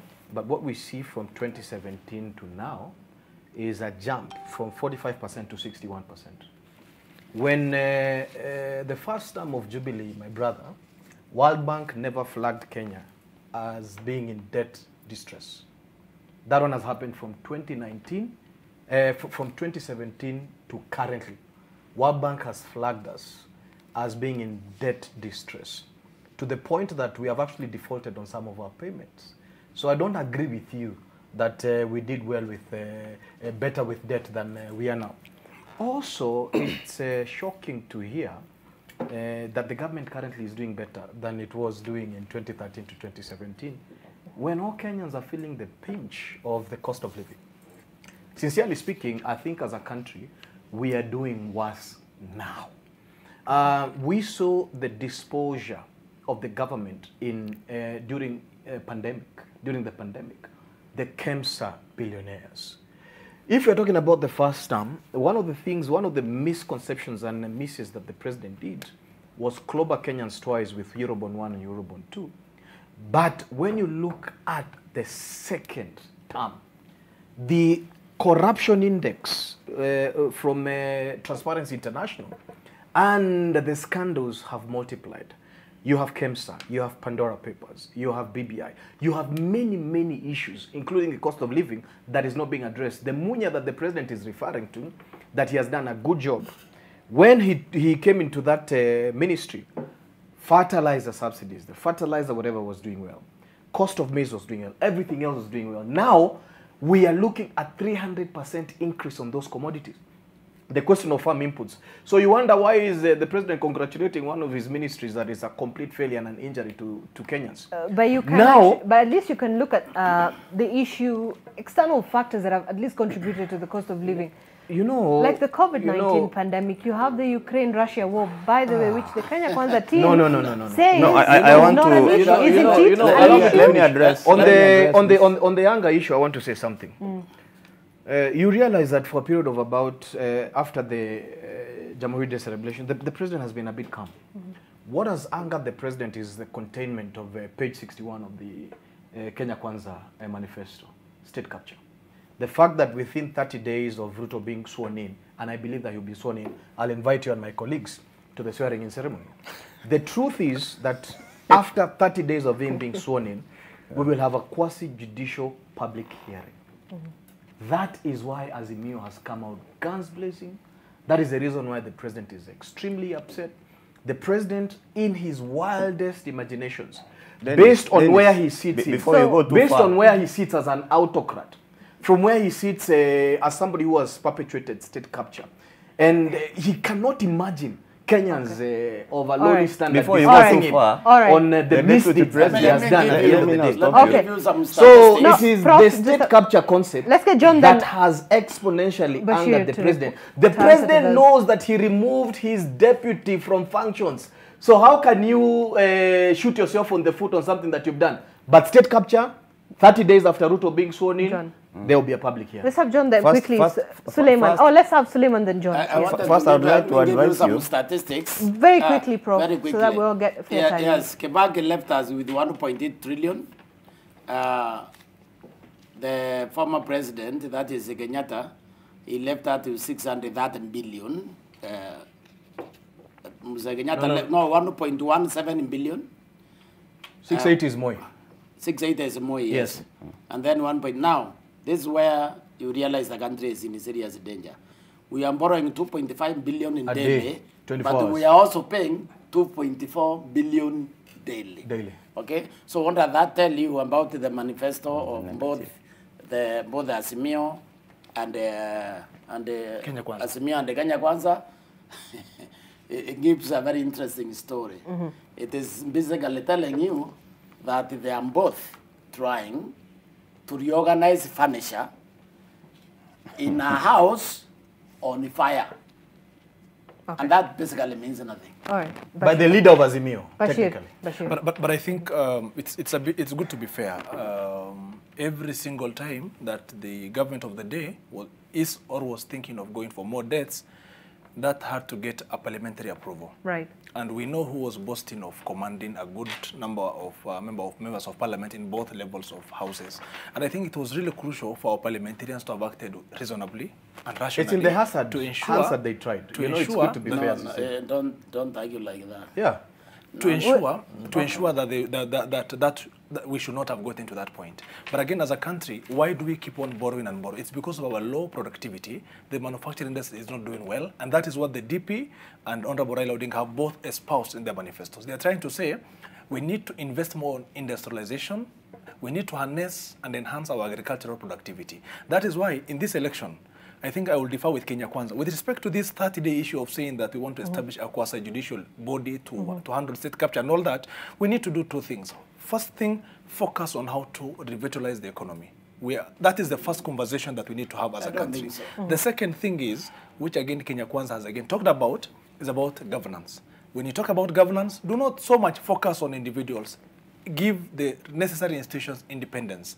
Give the Office of the Auditor General, give the Office of the DPP, give the National Police Service Commission give it the necessary independence with respect to ensuring that there is no state influence in those bodies. That's How do you what do they that? said. Give them the necessary funding. Give the judiciary the necessary funding. And I think there was a lot of influence with respect to how the judiciary was running its affairs. Let me tell you today, the only arm of the government that is independent and impartial is the judiciary. The only arm of government that is well prepared to undertake this, the petition that shall come with the election is the judiciary. The only arm that has stood with the test of time with respect to state influence is the judiciary. How do you do all these things? These things are not coming from outside. These things are well captured in the Constitution. Every arm of the government, every independent body has its functions clearly outlined, and how it will be given that independence comes from Parliament. Give it the necessary funding. You know, every time the judiciary maybe acts against the state, it is the same Parliament that passes a budget that castigates or that is aimed at reducing the budgetary allocation on the part of the judiciary. And that's a way of now trying to control the judiciary and all that. So it may not necessarily be on the part of who has assumed the biggest office, but our biggest failure has started on that is inaccurate in different ways. Yes. The reason I'm saying is because in the last 5 years, Parliament has never defeated any motion from the executive, because Parliament itself is a victim of state capture. That's the truth. Now, it is on record, and I have just checked here, that UDA MPs shot down and tried exponentially to defeat finance bill. Where did you get that? Post-2018? Yes, No, post-2018. By the way, the other day, it's on the People's Daily. And if it's on the People's Daily, so and this one was on how did they vote? Remember, there was a bipartisan agreement. No, the truth is, and that's how they voted. Like all of them. The truth is, we have to agree one thing: that Parliament is under state capture. That's one fact. But what we have to agree. What was the outcome of the vote? The bill, the finance bill, you know the contents of the finance bill. All of them voted. Too partisan. The truth of the matter is that we did not have a parliament in the last 10 years. Simple. These people have never rejected any motion. No, but Professor, it's on record. At least you appreciate what is on record. I'm trying to say, to avoid being partisan. It's not partisan. Let's look at the truth. The truth is, we didn't have a parliament. No, we did, but we had an ineffective parliament. That was under state capture. No, it's not state capture. These are parliamentarians who could not do what they were supposed to have done. According to Dennis, you did so well in parliament. One person first. Yes. So let's finish. Did you finish your point, Dennis? I'm finishing my point, and the point is that I think it's important to say that it's on record, and that record is something that Kenyans can refer to or not. There were serious divisions on the floor of the House. There were reorganizations within committees. Anybody who was allied to the deputy president was thrown out of effective committees, by the way. JLAC, name it whatsoever. And for the last 5 years, but how did they Parliament, vote on allow me to finish. For the last 5 years, do you know what parliamentary vote dictates? It's not a majority win, it's minority. But the truth is that for the last 5 years, that's a lie. For the last 5 years, at the end of the day, Parliament has never defeated any motion from the executive. Everything that Uhuru has desired, people have been punished. I think we need to go and check up on that so that we can get the correct fact. But no, it's a fact. I can give you my phone. Going wrong on for you this to show. check at it. Yes, John. On your show, is really pushing. I admire his passion for his preferred presidential candidate. But you see, we have to be very factual. And first, to burst your bubble, is not going to be sworn in. Yeah? Because he has not demonstrated. Thank God you're not the swearing in agent. He has been given the time to be a deputy president. He's been given time to perform. And as you've heard, the president, he has the data. He's in charge. He said for 8 years, the Ministry of Agriculture was in a mess. And when you talk about the output in agriculture, it's not unga. There is other crops. There is tea. There is coffee. And rats. How has Munya dealt with those sectors? I think what you people don't defend your positions. For me, I'm so neutral. I'm coming from a very neutral. I'm neutral too. But that's the reason why I have talked of facts. I'm the one who's on the floor. This is not including that Parliament votes on minority. No, this is not. Allow me to, because we also want our viewers and Kenyans to be part of this conversation. Please allow me to take this caller, Dixon from Kisii County. Dixon, a very very good morning to you. Welcome to AM Live NTV. What is your contribution on this conversation? Good morning. I'll just be straight and very fast to the point. Right. Ask Dennis, who came up with the tyranny of numbers under Duale? How are bills going through? In fact, they were never even debated. Please tell Dennis that Kenyans are watching this thing consistently. Yes. NYS 1, NYS 2, faulty transformers, Gulana Kulalu, Eurobond. Name them. All those happens under Jubilee 1. So Dennis, we watch these things. We've lived in this country more than you. So don't try. How old are you? You are the monopoly. You have the monopoly of ideas and information. All right. Thank you, Dennis. That's why I was saying that we have to take a short break. When we come back, Yes. we will be answering, and of course, Dennis will be certainly be taking all those particular questions posed there by Dixon from Kisii County. And of course, as we move on as well to the issue still on the cost of living and looking at those manifestos and how the grand plans hope to arrest the rising cost of living from both the front runners in this presidential race. We'll be back. This is M Live. Call us, talk to us. The hashtag we're using is M Live NTV.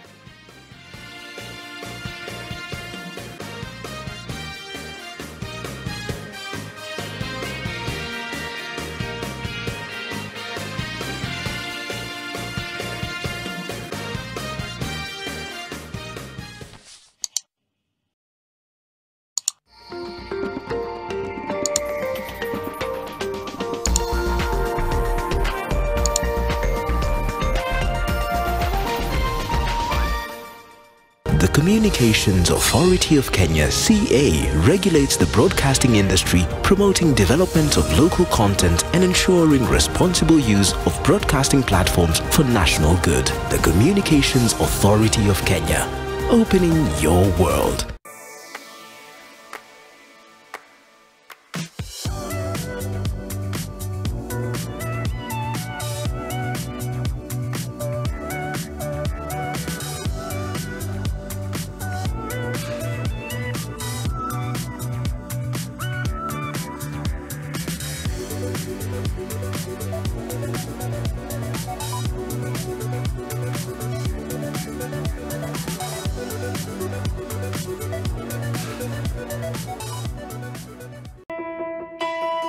You know, I also miss my father. You were still so small when he left you. How come you miss him? Some people fight for their dreams. Remember, you're going to have to finish your studies so you can find a good Be a job. doctor. Too costly. Or a lawyer. It will take too long. The heart never gives up. Forever my love. Forever My Love, in association with Blue Band. The joy, laughter, and friendship moms bring to the family are irreplaceable because at the end of the day, nothing feels as good as a mother's love. Blue Band tastes like mama's love.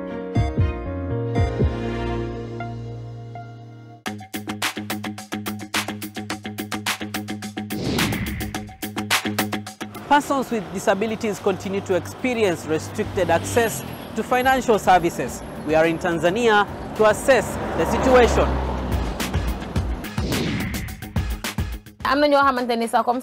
When people ask me what I do, then I tell them that I'm a carpenter, they're always astonished. This is the first question they always ask.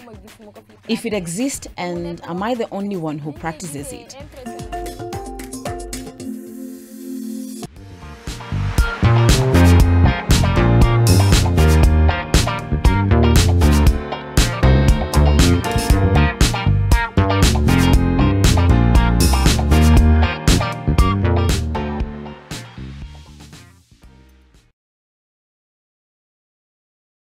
Over 15 million members are transforming Africa.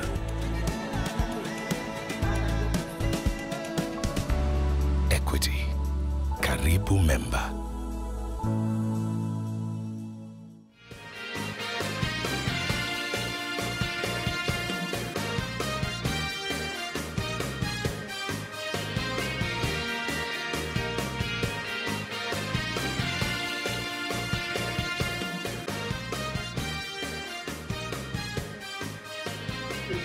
All right.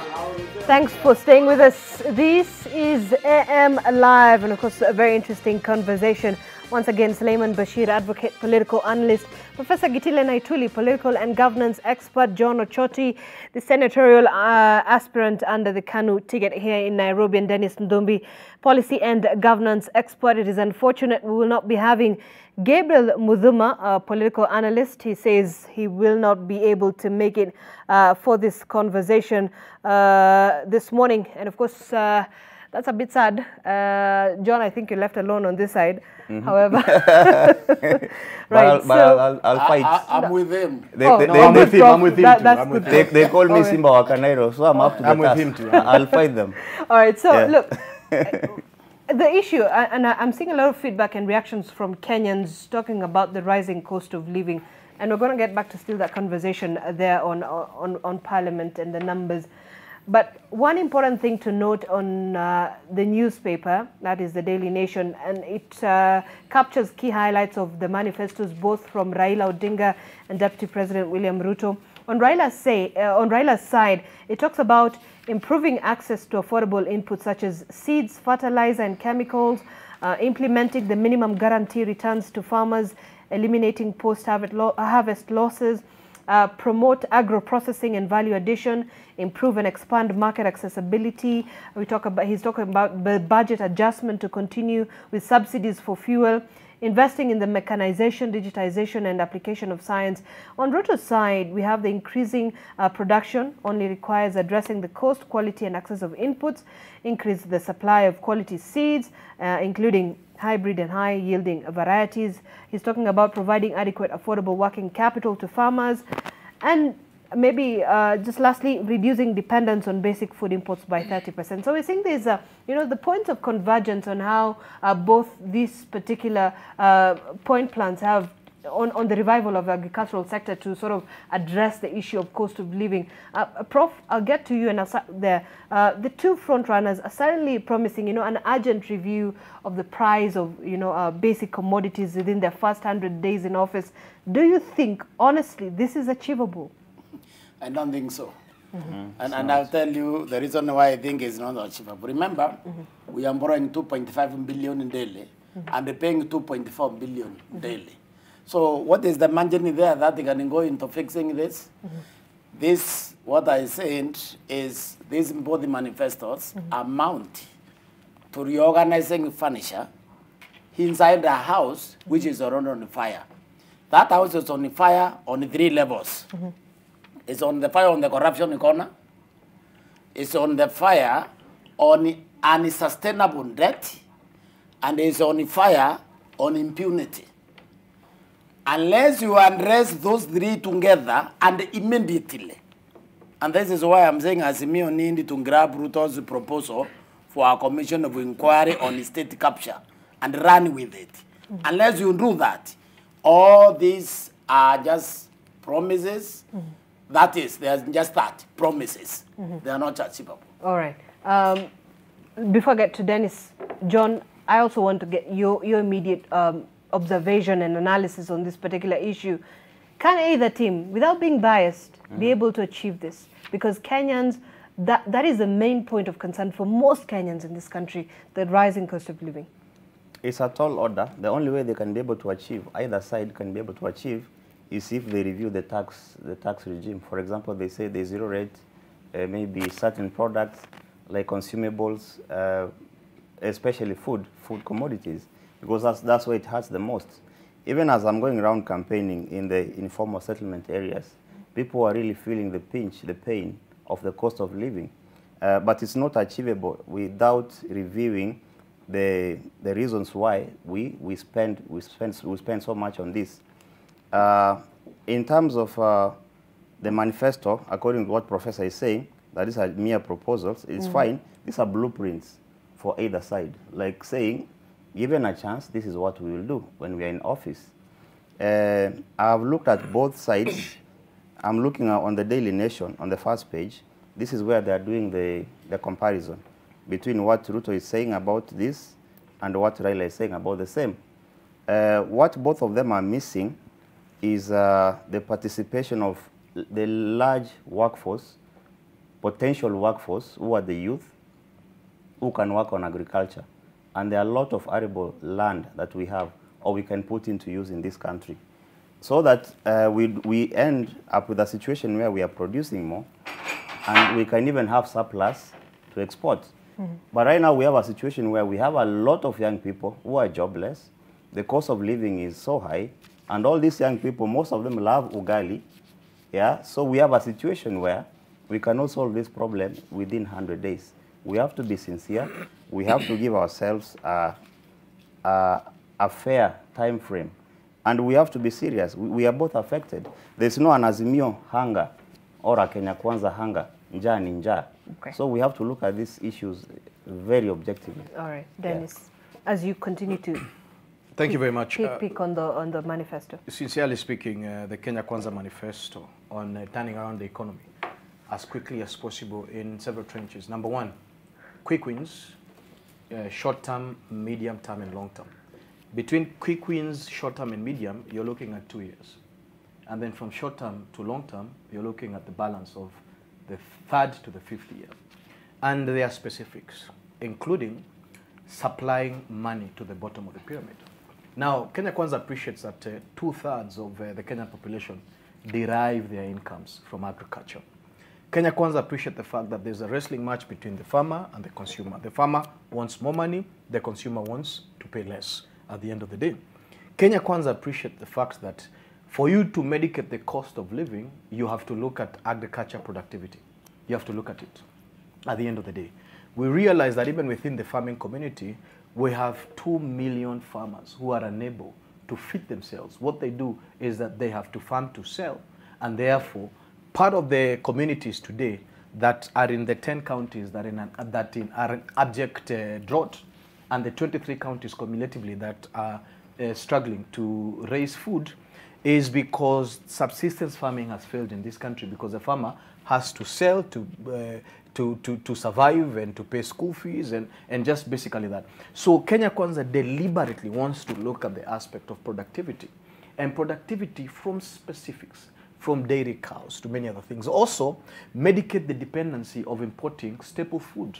We are importing staple food, which is preposterous by every nature. Our reliance on importing food is technically part of the reasons why we are getting injured. There are specific proposals that are very practical. But you repurposing finances. Also have you the see, what we say is almost converging to the same particular issues. No. I have not seen. For Azimio, by the way, I haven't seen a specific repurposing of financing. We understand that we have a 3 trillion budget, and there's a lot of wastage at the end of the day. We have state independent commissions that are non-functional. There's a lot of state re-engineering that needs to be done to find where the money is being wasted and many of those things. But the principle of increasing agriculture productivity, where we have the biggest reliance on improving cost of living and also a massive opportunity for us to create jobs, is indeed an aspect that His Excellency William Samoei Ruto articulated very properly. And I'd encourage everybody to study that manifesto. It's specific, it's detailed, and there's a costing to it. Now, I like something that Professor said. Okay. Unless, so we also get time, and that's the reason why there's an urgency on the commission. Unless we discuss where our money has been disappearing to, sincerely, unless we discuss where a lot of our money is tied to, because we are borrowing and we don't even see the effects of this borrowing. Today, our national debt is skyrocketing all the way to almost 70% at the end of the day. So the question is, this public hearing, which is supported by law under commissions, 30 days will get us, number one, to sincerely discuss about the reason why we're in crisis in this country, we're in economic crisis.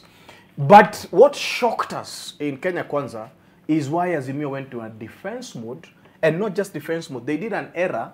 They painted the president as the picture of state capture, because they went immediately and started defending the president. And we were wondering, hey, wait a minute. So you mean that the president is the utmost poster person of state capture? But as Professor said, state capture is so dangerous that today any business person is not able to borrow locally, because we are competing with the government within what it is that we call commercial borrowing. The banking sector is captured. The agricultural sector is captured. The policing sector is captured at the end of the day. When you want to discuss whether there's democracy in Kenya or not, it won't be there. Even the opposition was captured. Today, Raila is a caricature of Uhuru Kenyatta, you know, at the end of the day. And that again is furthering... is that a fair assessment of you know? 100 fair assessment. Who is the chairman? Who is the chairman of Azimio? The chairman of Azimio is Uhuru Kenyatta. Okay. And then we need to ask ourselves, how will an exiting retired president be able to call shots on a sitting president? I know Raila will never be the president of this country, but I'm asking a question fairly. That is your own opinion. The truth is, because this is a fair play. The Azimio did, don't worry, the sentiments are mine. Right. The Azimio did upsets critical tenets of the independence of the executive. And therefore, once you allow Azimio Day to survive, post-election, we are looking at a country that is further fragmented and a country that upsets a president who should be independent. I want to say that the way I know Raila, I think, is probably the only patriot. And Article 10, you know, Article 10 talks about patriotism, nationalism. I think Raila is patriotic. BBI was patriotic indeed. Professor was BBI patriotic. No, BBI was the most useless thing to be. Dennis, so how can somebody... Let Professor talk. No, we are talking. Let Professor talk. Let me finish. We are talking, Professor. So, for me, I think, you know, as I guess an educator, I need to be truthful. I don't think Raila will take that as mere agreement serious. Why would you say that? I don't think, and I think no president can take it serious. That has why, is there an issue? Let me tell you why the agreement, it cannot, even the court will not take it serious. I will tell you why. This agreement ties the Azimio candidate, which is Raila Odinga, to a share of government by a retiring president. Okay? Exactly. Number two, a retiring president shares that Azimio. Azimio has 19 slots. 12 of those slots are in Jubilee, which is ended by the president. So this is what I think Raila is doing. Isn't it the president's constitutional right to choose to be within which agreement he chooses to be? Not when the agreement. When the agreement is clearly anti-Kenyan. You know the problem. When the agreement. So now you're against the professor. Let me have a We've got this man. Let's have Layman speak on it. When the agreement, for me, when the agreement is clearly anti-Kenyan, because the president, Raila Odinga, when elected, thank you, Professor. When he's elected, he can function under those conditions. Nobody can be able to be functional. So they will not tell my you contribution is very short. The truth is, once elected, Raila Odinga will have to till that Azimio agreement is in more little pieces and throw them very far away and run the country. Let's have John. And ignore the deputy, Mother Karua. You need to say no, he cannot ignore Mother Karua. I think you guys are being a bit unfair. I even want to take this opportunity to correct. I want to correct one thing. I want to correct one thing Ruto said, which was not accurate. He said that Mother Karua did not support Uhuru Kenyatta. That is not true. Mother Karua campaigned for Uhuru Kenyatta in 2017. The Nag Kenya, which she was denied the governor position. She campaigned for Uhuru Kenyatta. Whether she was during nominations only. No, she's my village mate. Okay. So I know this. John, kindly respond. Okay, let's have John. Yes. You know the problem. You know this was the problem with Dennis at first. Now you have also joined. You are against everyone. No, you are not. You are not giving. You don't like a chance to. No, we cannot give him the opportunity. When somebody is speaking, wrong with what when somebody is speaking, give them a chance to speak. So none of these two guys is close to being bound with the Azimio agreement. I am as a member of KANU. That is a constituent. It will only apply to no, it's okay. people. No, but I'm speaking. It will apply to all Kenyans. But I'm speaking on you honoring the agreement. You are saying that they should discard the agreement. Why? That would so that is chaos. You know. Which chaos? Raila is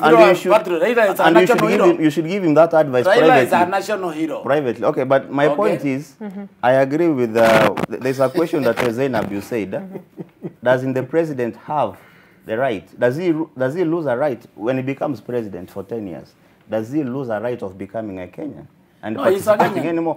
He has a chance. come on. We didn't say he loses I say but Kenya. he cannot use his office. No, you are arguing that he has a huge The chance. president cannot use his office Okay, Prof, to let's tie Raila's hands. Okay, Bashir. And again, you said Raila is a caricature, which is very bad manners, I think which you have picked from your preferred presidential candidate. I thought you said you have something John, to say. let's have Bashir. No, I thought he Yes, said he has Bashir. something to say, but he ended up not saying Dennis will anything. come. No, it's all right. All right. What I'm, for me, Zainab, is before I get to the politics of it, I'm trying to look at the front page of the Daily Nation. Right. We all agree that the biggest problem Kenyans are facing is that high cost of living. Right. And when you look at the take on both sides, whatever issues, I mean, the issue is the same. That the common issue is high cost of living, right, for the people that the people of Kenya are suffering. But now look at the two. Honorable Ruto is proposing for modern agriculture. On the same take, Honorable Raila is proposing for investment in mechanization. So I think even this time round, our issue has become the same, and the approach is even becoming the same in a way. We agree that the people of Kenya are having one certain problem. And I think instead of, one of the things that when you look at the good characteristics of a good manifesto, is it ought to be reasonable. You know, the reasonability aspect is so crucial. When you talk about creating a quasi-judicial inquiry body, and that it will finish up something in 30 days, I think that is being overambitious. And the people of Kenya need to be fed with a reasonable manifesto, and a manifesto that is clear, that is reasonable, and that is predictive. You know, when you look at it, it is possible to achieve that. Would you say this is just sort of like to create some sort of political conversation around it? You see, one of the things that when you talk about a manifesto is a statement of intent. Right. The people of Kenya, this is what they'll be voting you on. It is not just something loose. This is what you are telling the people of Kenya. It's a social contract. Hold me accountable. Yeah. This is what I will deliver. Kindly vote for me. I think it is a document that we need to internalize keenly. Away from that, I just wanted to weigh in on the aspect of that debate on the president and that particular committee. When you look at the constitution, we talk about our president and the deputy president.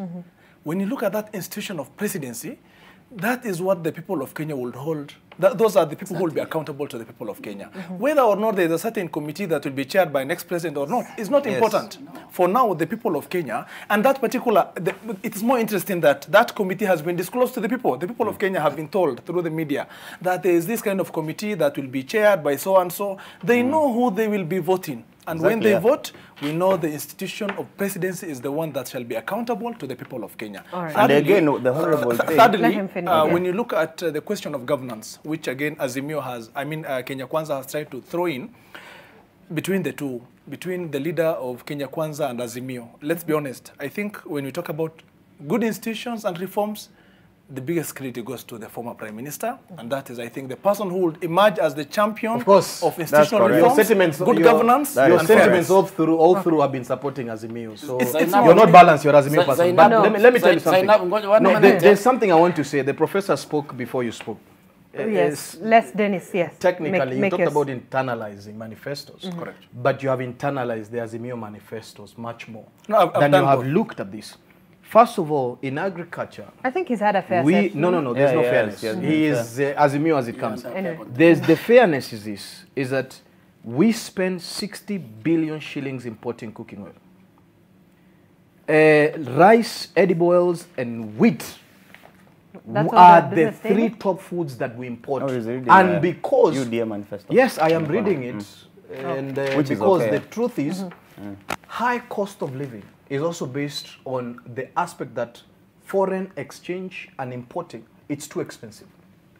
The reason why we're talking about productivity is that if we're able to look at producing a large segment of rice locally, cooking oil locally, wheat locally, we don't have to go through the rigmaroles of foreign exchange.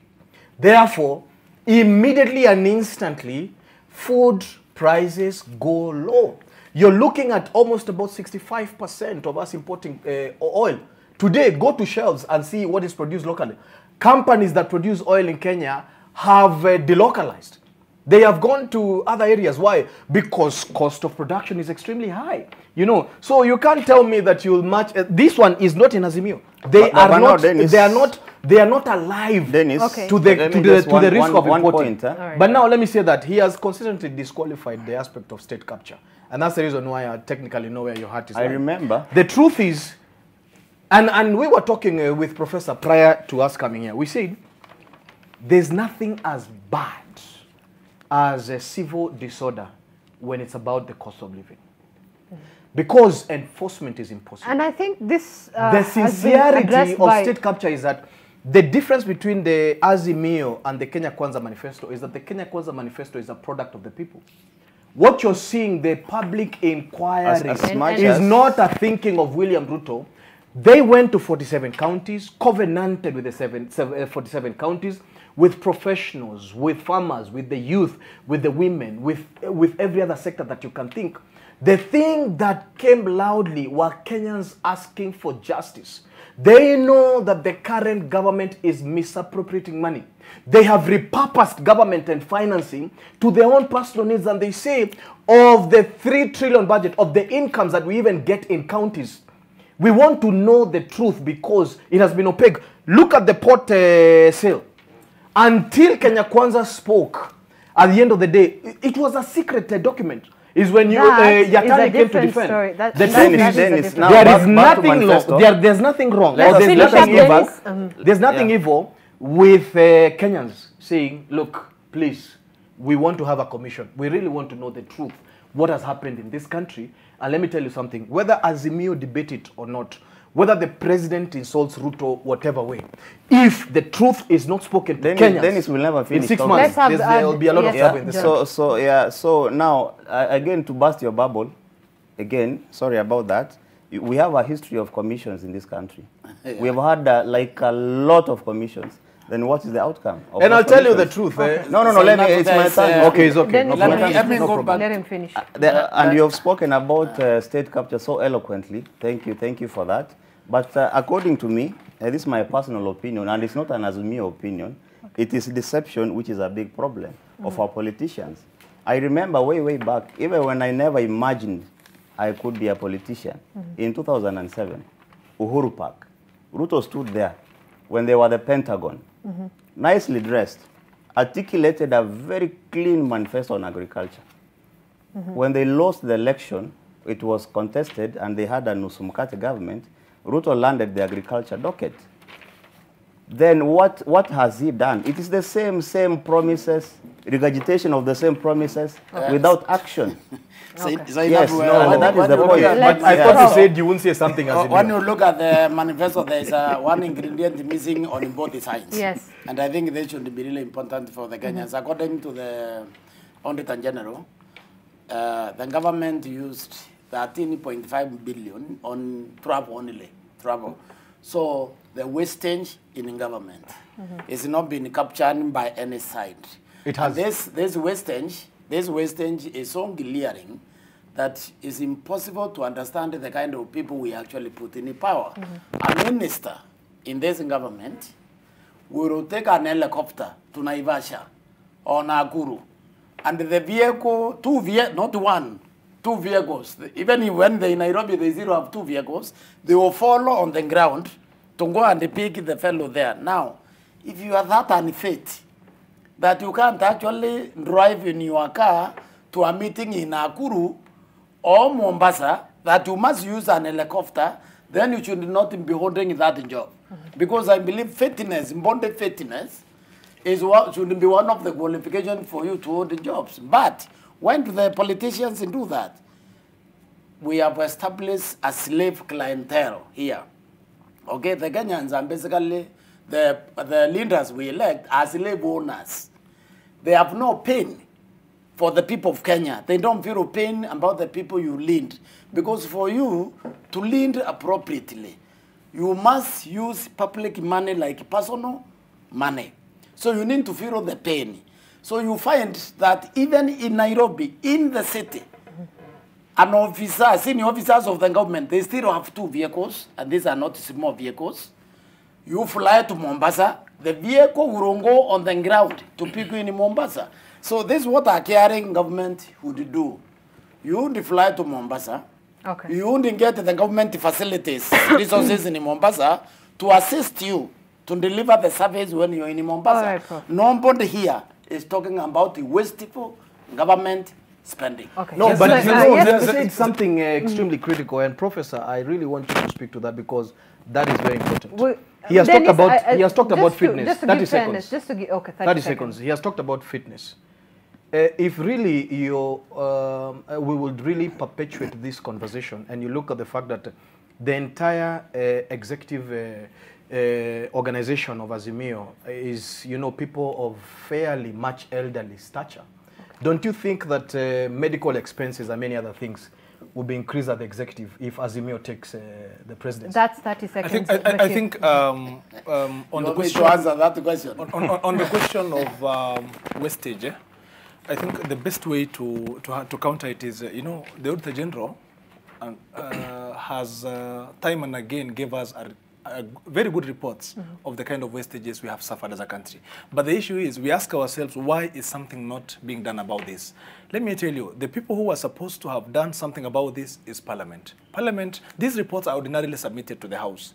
They adopt it, there's a way they look at it, they can even, you know, every parliamentarian in law is by law allowed to put in a question to a cabinet secretary. If you see, let's say the CS for, let's say, internal security or agriculture has pilfered public resources, you can do a question. You can summon him, you can ask him the necessary questions. The relevant committee of parliament can also summon that person, can pose the requisite questions. What is the answer? The answer is this. As Kenyans, we again have an opportunity to audit the kind of leaders we have elected.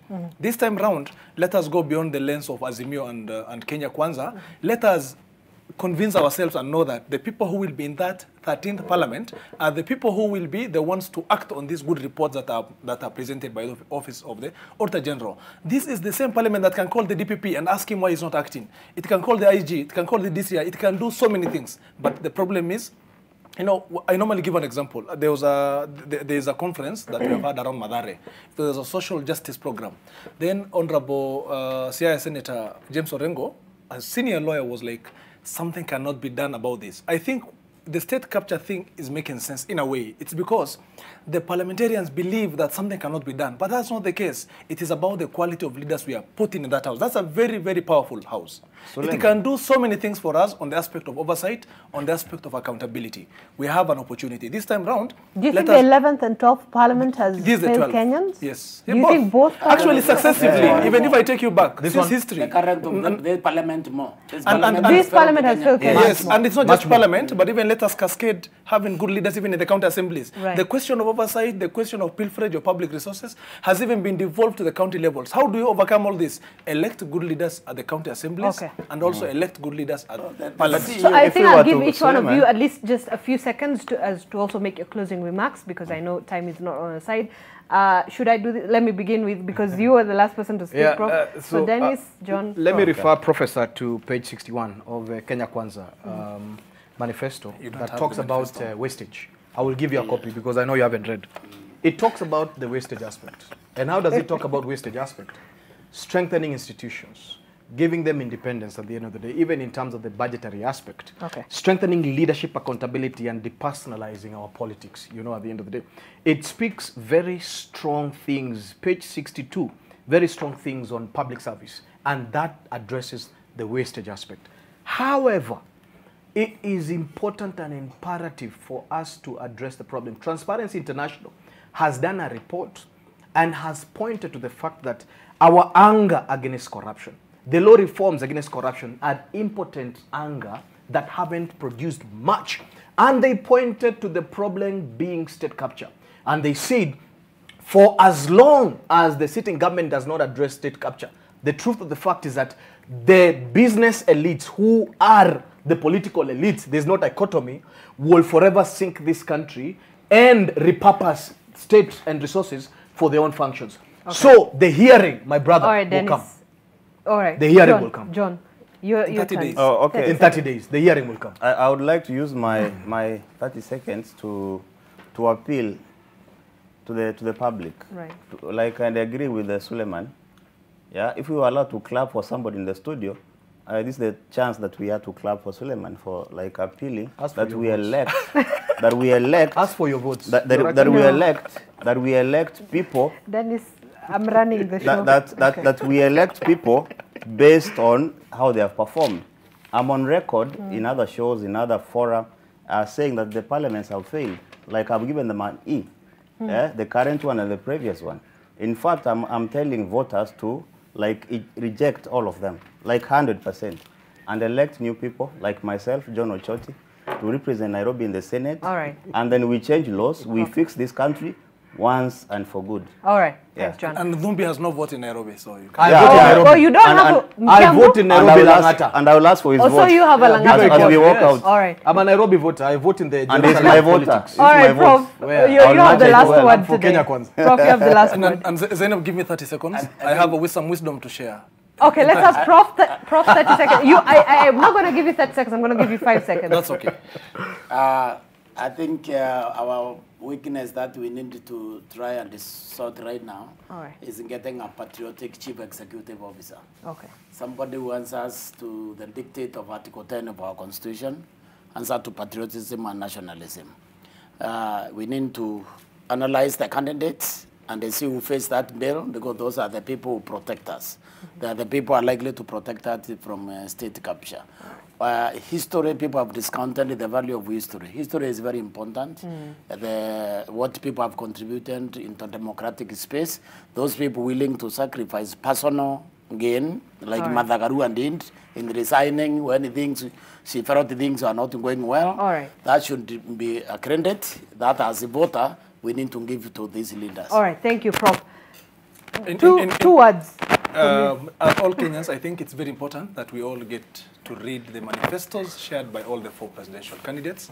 And I think we should elect good leaders on the basis of their manifestos. Let us not wish it away. It's a very crucial document. They have done a lot. Presenting the document is something we need to laud them and appreciate them for doing that. Let us read it. Let us see who is giving us the best, who will be the one to deal with the problem holistically. Thank you. Suleiman Bashir, advocate, political analyst, Professor Gitile Naituli, political and governance expert, John Ochoti, the senatorial aspirant under the KANU ticket in Nairobi. I wish you all the best. And Dennis Ndumbi, the policy and governance expert on our shows. Thank you so much, gentlemen, for making the time to be with us this morning and conversing around this matters of national politics and heavy political weekend it was indeed. Well, that's it on AM Live, but we do not go away. Winnie Lubembe is coming up live next shortly with your world. Winnie, good morning. How are you? Good morning. It's good to see you. Look lovely. And I know the gentleman would want to have this conversation over and over and over again. But again, we need to also talk about something that is equally important. Winnie. And that is on the women's economic empowerment policies. And of course, how this is very essential in research, data collection, and all those things. All right, fantastic. So we'll have that with Winnie Lubembe in just a moment. Thank you for joining us. My name is Zainab Ismail. We'll take a break. Tomorrow we'll meet at the same time, same place. Taking a look at the state of the polls, where we will be having an IBC commissioner to answer some of the queries on IBC preparations ahead of the polls, just 36 days away.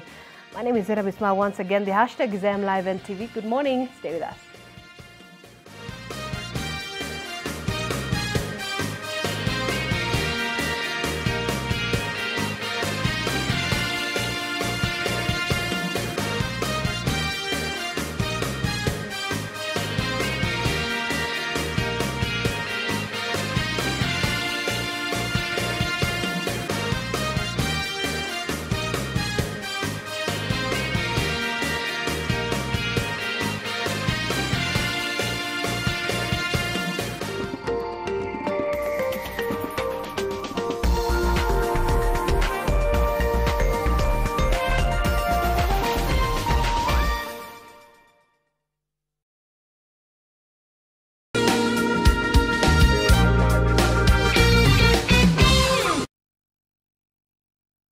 Download the M-Pesa app today to access M-Pesa Global Pay, a virtual Visa card that enables you to make global payments directly from your M-Pesa wallet.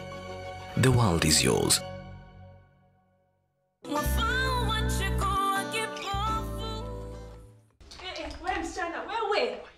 Nimekutafuta huku kote. Gani ndio huko? Kaka vizuri. Hizo nini mbaya, mbona umenifuata mpaka job? Sasa nilikuwa nikufe njaa na wewe uko job na sina kitu yote ya kukula. Hebu kwanza nipatie do. She will not be returning today. Why don't you believe me? Women, they don't always tell the truth. You have such a negative view of women, don't you? 5 minutes. Thank you.